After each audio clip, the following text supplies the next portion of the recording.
I pledge allegiance to the flag of the United States of America and to the republic for which it stands, one nation, under God, indivisible, with liberty and justice for all.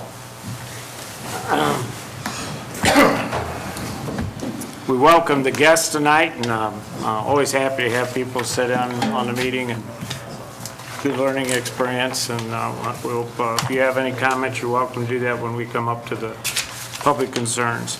At this point, you have the minutes before you. Assuming that you've read them, if there's any corrections or concerns, let me know. If not, we'll take a motion in a second. I'll make the motion that the minutes be approved as presented. I'll second that for both readings, May the 4th and the 12th minutes. Okay. Dick Reed? Yes. Tommy? Yes. Rick Hoopie? Yes. Dick Wright? Yes. I apologize for that, but I did mean both minutes. Thanks, Tom. Yep. Clerk Treasurer's report. The council's been presented with the clerk treasurer's report for the month ending April 30th, 2015. Any discussion? If not, we'll entertain a motion. Make that motion to approve. Second.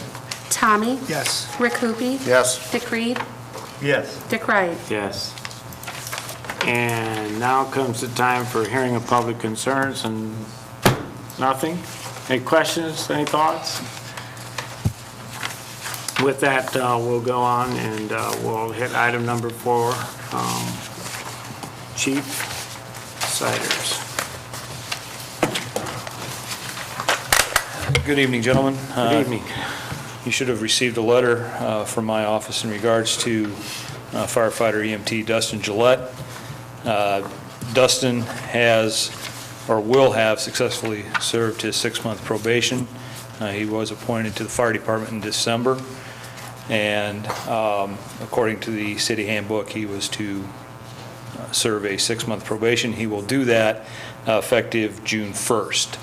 And since we will not meet until after June 1st, I am asking your permission to put Dustin on regular status with the fire department, effective June 1st. I'll make the motion.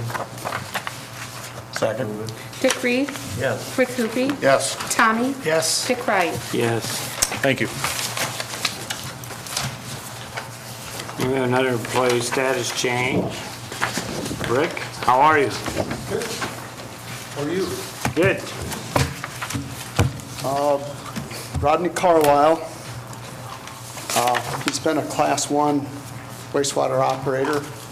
Last fall, he and 2 other operators attended training in BG that lasted about 4 months.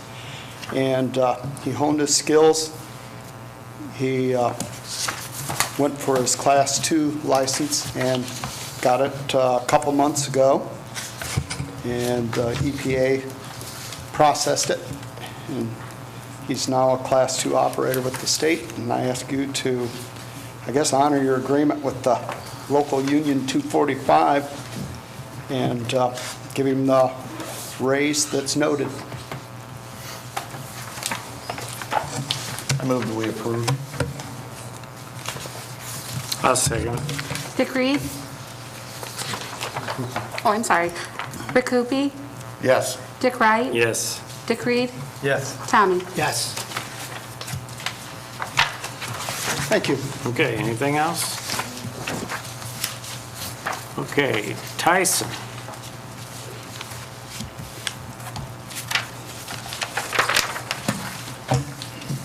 Good evening. Good evening, guys.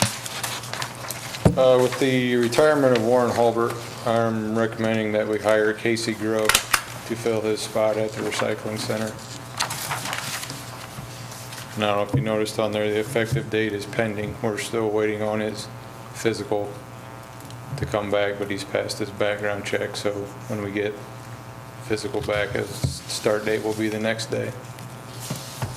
He'll be on 1-year probation from that day. Make a motion to approve. I'll second it. Tommy, Yes. Dick Reed, Yes. Rick Hoopie, Yes. Dick Ryan. Yes. Thank you. Thank you. Thanks, Tyson. Okay, Ben. Oh, okay. We get Bruce. Good evening. Bruce? You should have received a list of individuals that we are requesting be hired for the 2015 pool season.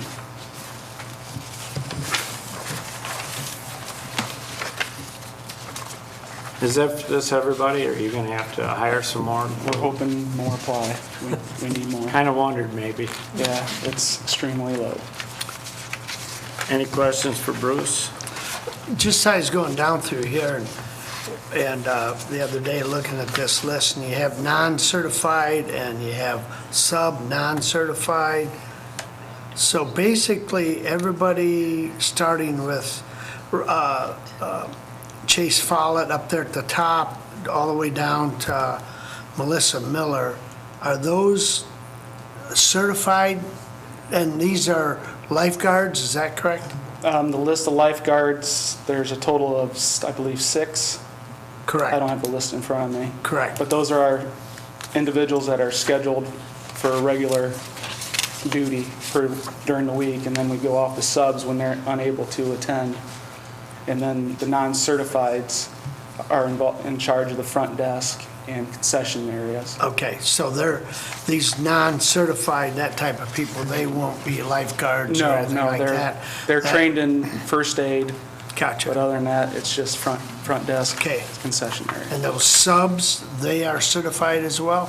Yes. So Yep, the they'll sub take lifeguards a are- lifeguard's position or Yep, we just- whatever? Yep, they fill gotcha, in for okay. the That's what I was concerned individuals, about. yeah. Non-certified, I wasn't sure how Yeah. that worked. Okay, thank you.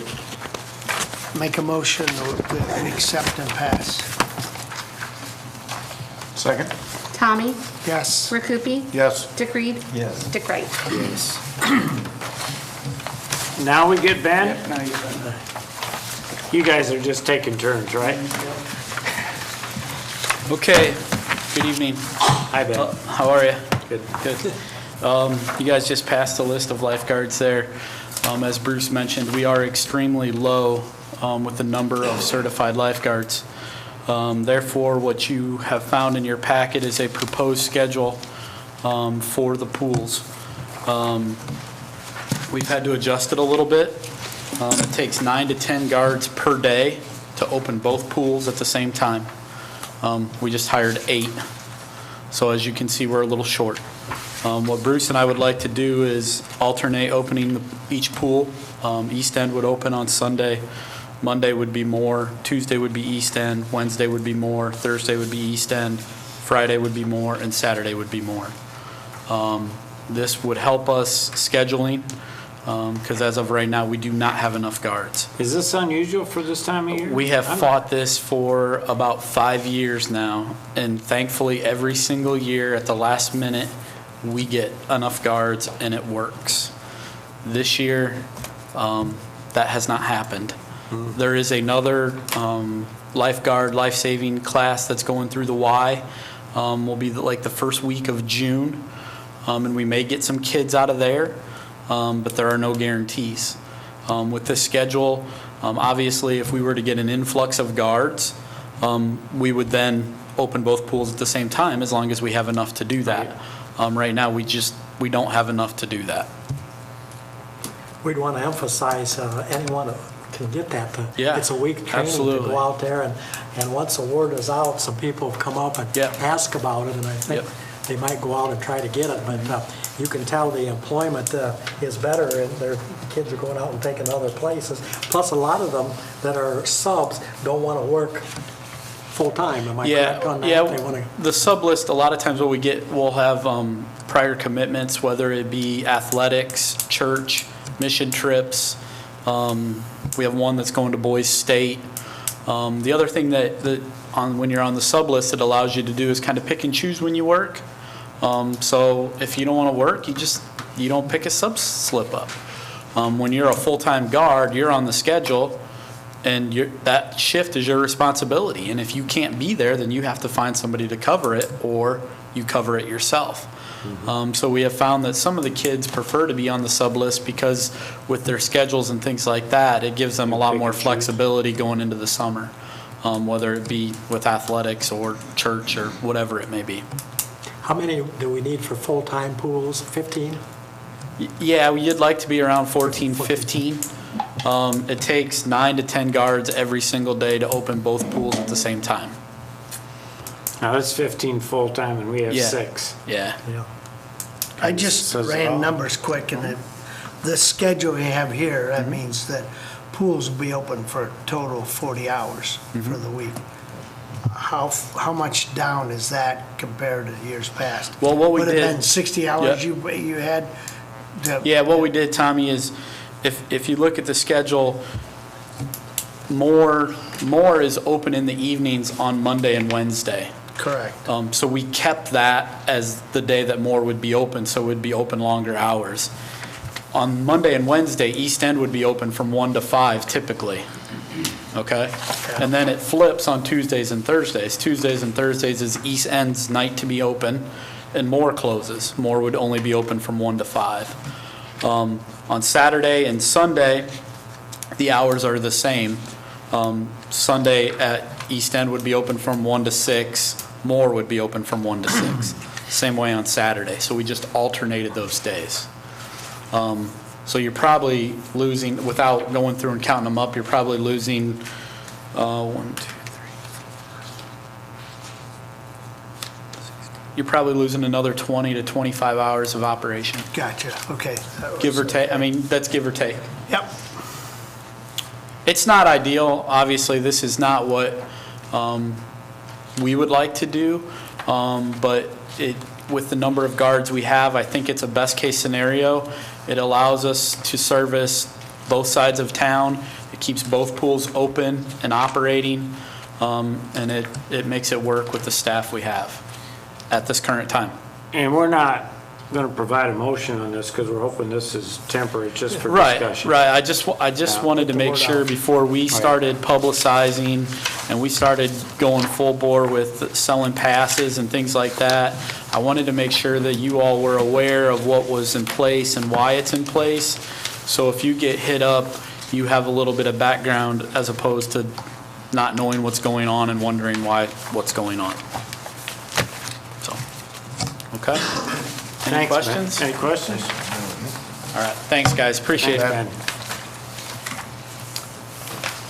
Ben. Okay, and Andy, we got a building permit. Tonight I have the Church of Jesus Christ of Latter-day Saints located at 515 Town Line Road. They're adding on to their building. Alexander and Babok Incorporated will be doing the work. Construction type is 5B, use group A3. Cost for the addition is $847,900. The addition's 3,137 square feet. It's a good size addition. Yes. Any questions? I'll move we approve the building permit. Second? Dick Reed, Yes. Rick Hoopie, Yes. Tommy, Yes. Dick Wright. Yes. Thank you. Before we do roundtable, Mayor would like to discuss the buyback and Memorial Day.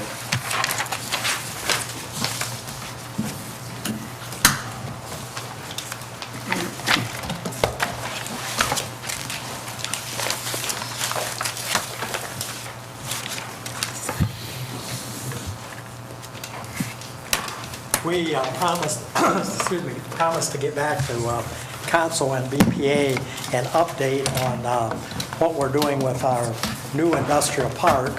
And I might say that the committees have been very active, and I'll bring you up to date. Our plan is to have one more BIPAC meeting. BIPAC stands for the Bryan Industrial Park Advisory Committee.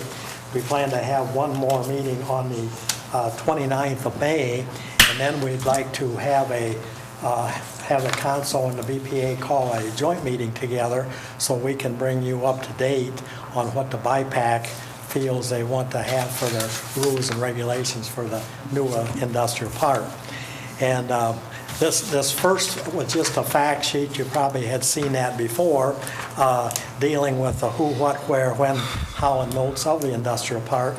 Just to bring the public and everyone up to date, October 6, 2014, the news release was the city and BPA and council approved land purchases, 80 acres, County Road E off of Route 15 for a new industrial park. We hope to have 4 20-acre lots out there. And in order to do that, we have passed several ordinances. First of all, we back in 2014, we passed Ordinance 53, which was an ordinance to purchase the land. And then later on March 2nd, we entered into a contract with Bryan Excavating for the improvements out on the Brunicardie Way to add the sewer. Took place there. And then on May 4th, another ordinance was to, we just passed that the last time, is to farm the land this next year while we're developing it in order to make some revenue rather than let the land set. And then we, October, or ordinance, the last one was that lease agreement to lease it for the farming. So we have done that. The current industrial park is still available. We have 5 lots, 2.5 acres to 6 acres for small size companies, and we're still looking to that. We went out with the idea we need jobs, and we went to several places and tried to convince everyone that we have a good Bryan school system. We have Northwest Community College. We have 4 County Career Center, all available for training for people. And we know that shovel-ready is a key, and whether it's electric, water, communication, sanitary, sewer, or gas, we want to make sure that that is ready. The BIPAC is governed by the BPA and council. That's why we want to have that special meeting, get your blessings before we move forward. On the BIPAC committee, we reviewed that. The mayor is on that, the director of utilities, the city attorney, the city engineer, our new WEDCO advisor, the chamber director, Dan, the Ohio Gas Company, and one representative from BPA and council. And as I say, we're seeking to employ 100 to 150 people on those lots. November 11th, we held our first meeting, and our first meeting was attended by all members of the committee, and several items were mentioned during the discussion there: the building orientation, the buffer zones, lighting type, industrial use, height requirements, entrance, lobby, signage, minimum jobs. And it was decided I'm reading the minutes from the first meeting, that we have to develop all these areas before we go out and advertise. And we set the next meeting, and we said, first of all, we got to name the park, and then decide some of these other things. Rhonda did provide the group with quite a bit of material to look at other industrial parks that's being developed in the area, and we were able to research that and go along that line. Then we had the second meeting, was held April 24th, and in that meeting, the name of the Bryan Industrial Park North was set by the committee. As a result of Bryan being the location, it's still an industrial park and it's north, so we're referring to our new park now as Bryan Industrial Park North.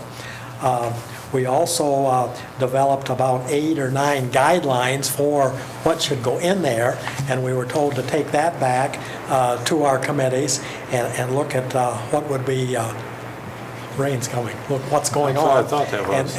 And we did that, and then we come back on May 8th and had another meeting, and we reviewed the guidelines and so forth, and we have about 10 set right now, and we're coming back, as I mentioned, on the 29th to look over those guidelines again, and then to ask Council and BPA for a joint special meeting sometime so we can review everything there that's happening. In the meantime, there has been developed a video on the area. December 8th, December 8th, a group of us went to Toledo for an RGP planning meeting to get the industrial park just to sell it and so forth. We knew that somebody from RGP was going overseas, and we wanted to get going overseas as well as here and get that word out. And we met and had a real good discussion with that. And then we also had a discussion with Bob DeWitt of Amp, Ohio, who also has our video, and they're putting that on. So we're working very hard to get everything out.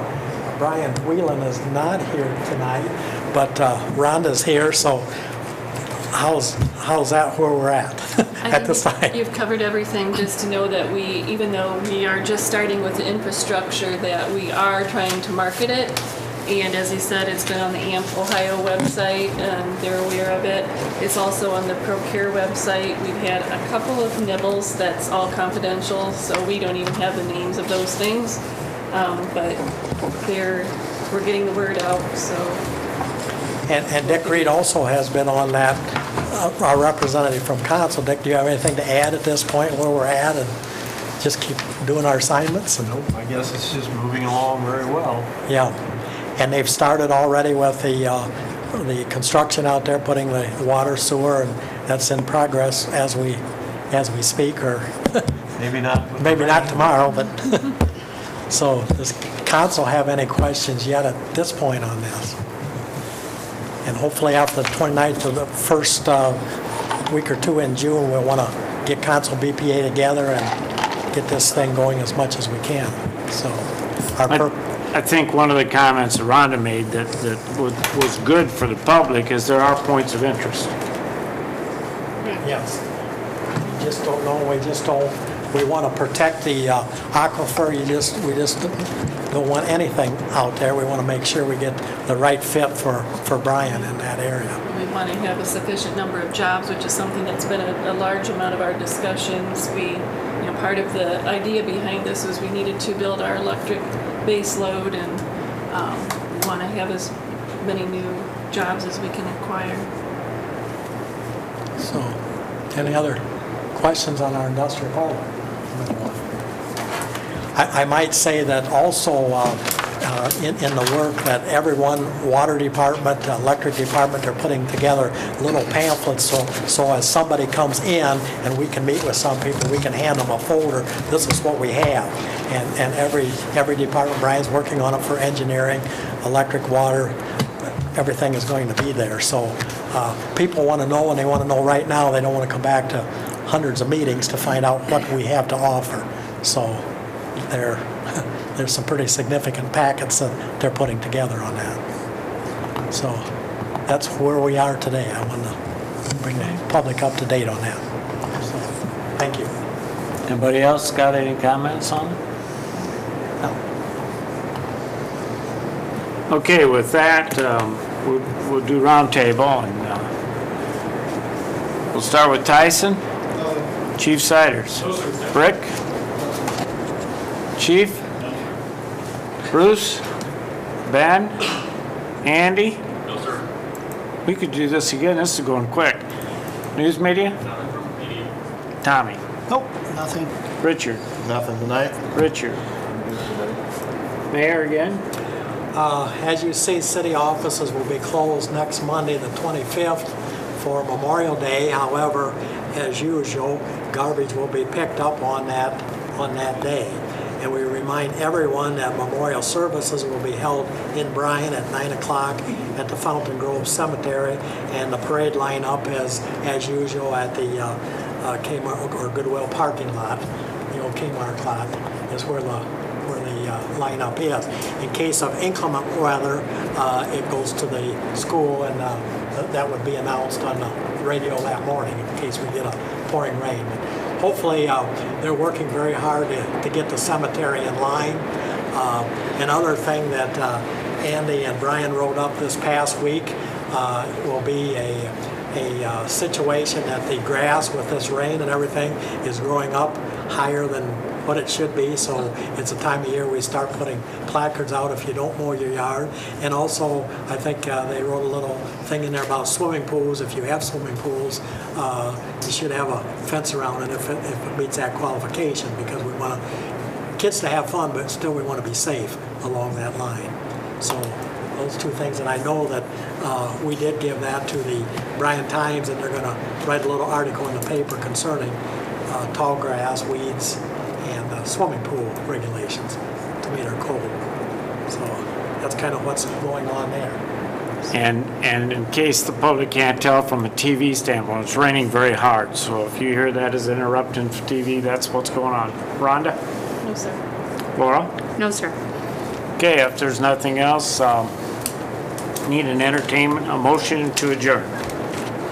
So moved? Second? Rick Hoopie? Yes. Tommy? Yes. Dick Reed? Yes. Dick Wright? Yes.